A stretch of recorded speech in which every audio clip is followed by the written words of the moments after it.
After 3 weeks apart, I am finally back with my record collection and I am so happy. I miss them so much. And now finally I can do a proper update of my record collection and the albums that I have acquired in the last couple months, which I have a good batch here. I'm really excited about showing these new albums off that I've got. And I also have a special unboxing, which I'll do at the end of the video. And I'm really excited because I haven't even seen this record yet. I know what it is, obviously, I bought it, but I have not opened it. But first, let's get to all the other albums I've collected within the last couple months. Firstly, an album that I picked up firsthand. I picked this album up because what happened is I filmed a specific tag video. I think it was the quarantine edition vinyl tag, and one of the questions was an album from the year you were born. And I was born in 1996, and for the life of me, I could not find a vinyl in my collection. So I got an album that I'd actually been looking at getting for my collection for quite a while, but I kept saying, no, I'll get it next time, no, I'll get it next time. And I stopped putting it off because I realized it was from 1996 and I had screwed myself over. And it is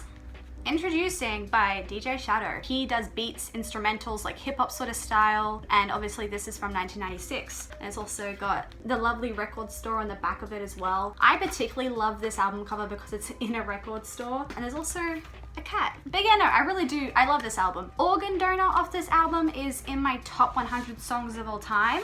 And then there's also Building, Steam with a Grain of Salt, and Stem/Long Stem. The other one that I really like off this album, I listen to a lot, is Napalm Brain/Scatterbrain. That song is really intense and super good and such a like build up. But yeah, it's a nice double LP that I got here, so that's cool. Next, I got an album of my boyfriend. He had a couple of records, but he never actually had a player, so I'm not exactly sure why he ever owned them, but he always had them randomly. Maybe he got them as like a present or something, and he figured because I was getting more and more into records and vinyl collecting, he might as well give me his records because he's not gonna ever play them. So he gave me Time Out by the Dave Brubeck Quartet. This album is a jazz album, and it is one of my favorite jazz albums of all time. I have a bias towards this album because my dad really loves this album and he played it a lot while I was growing up, so this album I have a lot of familiarity with, especially Take 5. But yeah, this was specifically like the jazz album that I listened to growing up, and pretty much the only jazz album I ever listened to growing up. I now am getting more into jazz, definitely. Like, I'm trying to broaden my jazz horizons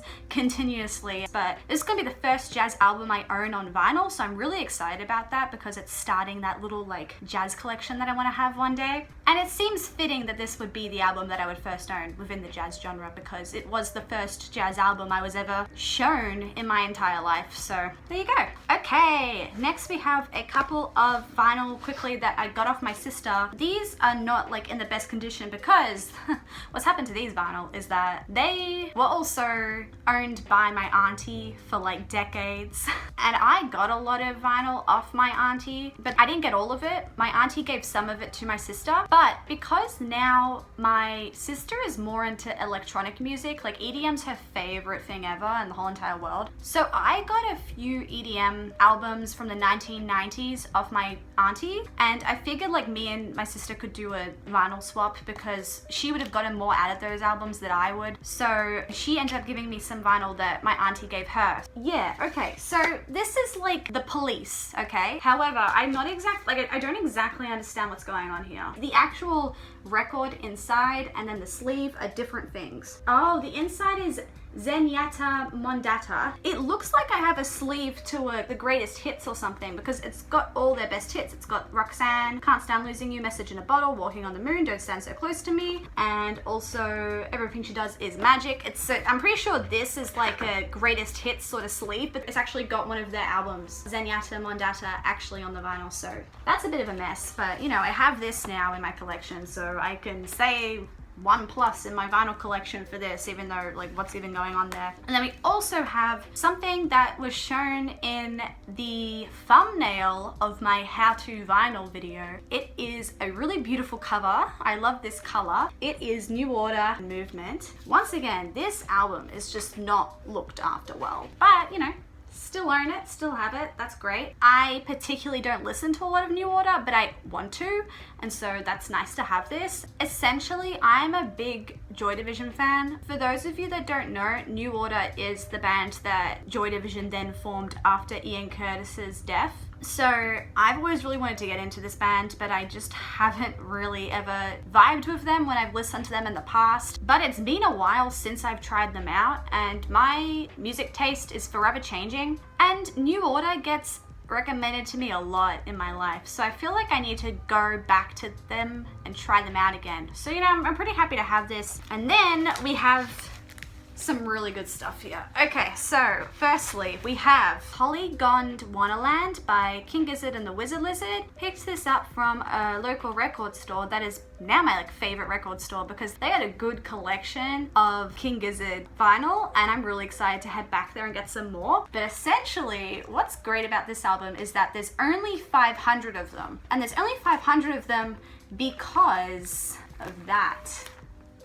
Oh my God. This is easily the prettiest vinyl that I've ever owned. I am so excited about this right now. They had this version of the vinyl and then also a different version, which is, I think, was like a red and a blue sort of splash. Both of them only have 500 copies. So as soon as I saw that they had this beautiful vinyl, there was only 500 of them, I was just like, I gotta own it, dude. It's just so good. It's so nice. It's so pretty. But also, like, this cover design is absolutely beautiful. Like, I'm so here for this right now. I just thought that, like, this was something I saw in the store. I've been looking at vinyl all day, and I was just like, this is what I've been looking for. It's not like this is the best album that King Gizzard has ever brought out, but I do want to start collecting King Gizzard albums because I love supporting Australian music. I do really love a lot of King Gizzard stuff, and I just saw this particular edition of this album and I just really wanted to pick it up and snatch it up while I could, and probably go back to that store and start collecting some other like cool King Gizzard vinyl because they had a super cool collection, and I'm so down for this right now. All right, and then the other thing I picked up from that particular store was Ambient 1 Music for Airports by Brian Eno. This is my favorite Brian Eno album. It is ambient music, obviously. It literally says it in the title. I grew up on this stuff once again. My dad loves Brian Eno, and I love Brian Eno because of that. I've been listening to Brian Eno for a really long time. Also, look at this back cover. I specifically love 1/1, which is the first song on this album. It's like a 17-minute song, and it's so atmospheric and so calming. And the reason I picked this up is because I don't usually see this album around a lot. It might just be where I specifically live, but I'm always sort of scoping. You don't see this album a lot, so I wanted to start opening up the genres that I own on vinyl because I own a lot of rock, and that's pretty much it. I needed to like broaden my horizons a bit, so we're gonna delve into some ambient music. And these last 3 albums, including the one that needs to be unboxed right at the end, they're from a specific store. They do second-hand and first-hand vinyl, and they particularly like to go online and collect and scope out some like rare records or like valuable records. They have like this really nice range of like more valuable records that you can't just find anywhere when it comes to like second-hand. So I've picked up a few records from them. 2 of them I picked up in store, and then one that is the unboxing I ordered online because I saw it and I just needed it. So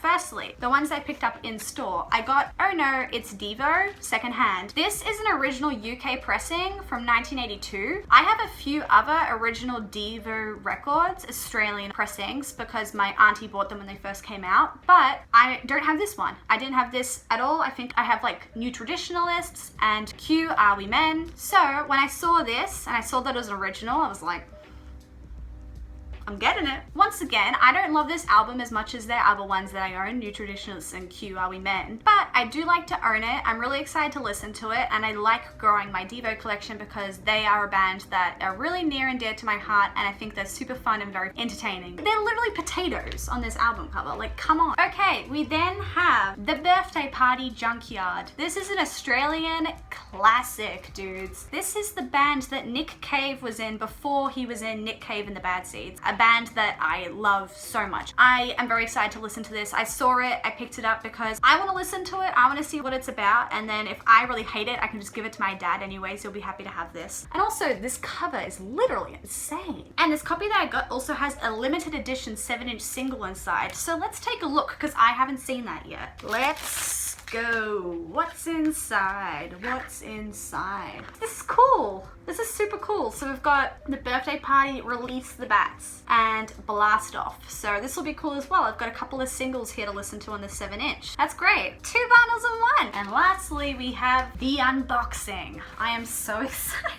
Like, this will most likely be my favorite new record that I own in my entire collection. I am this excited about this right now. All right, let's open it. Oh my God. Let's do it, let's do it. Okay, you want to see it. Okay, I get it. Does anyone know what it is yet? Oh my God. Oh my God.